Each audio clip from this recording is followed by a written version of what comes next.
इस वीडियो में आपके साथ गन्ने, मक्की, गंदम, मूंजी और कपास के हवाले से कुछ अहम बातें शेयर करेंगे कि कौन सी फसल मुनाफा बख्श है, आने वाले सीज़न में इसकी ज़्यादा डिमांड होगी।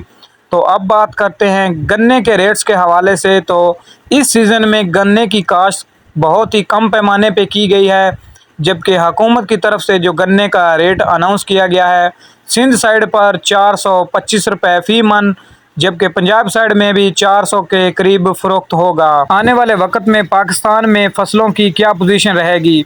तो मक्की की बात करें तो मक्की इस टाइम मार्केट में रुल रही है और ख़रीदार बहुत ही कम है, इसकी सूरत हाल बहुत ही नाजुक है। तो मूंजी मार्केट में मज़ीद डाउन हो चुकी है, जबकि आने वाले दिनों में थोड़ी और नुमायाँ कमी देखी जा सकती है जब तक चावल की एक्सपोर्ट का सिलसिला शुरू नहीं होगा। तो कपास भी इस टाइम डाउन हो चुकी है कपास, और अगली दफ़ा कपास की कम काश्तकारी होगी तो उस टाइम मार्केट ज़्यादा तेज़ हो जाएगी।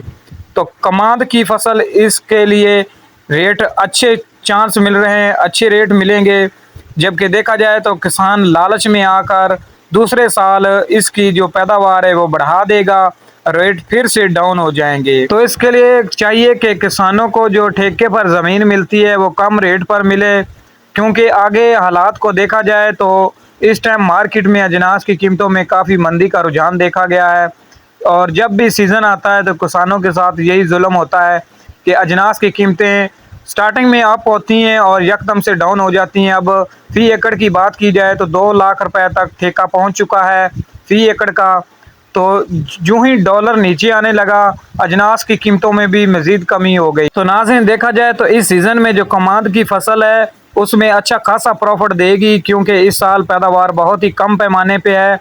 तो उम्मीद करता हूँ भाइयों को वीडियो पसंद आएगी। तो मिलते हैं अगली नई इन्फॉर्मेशन।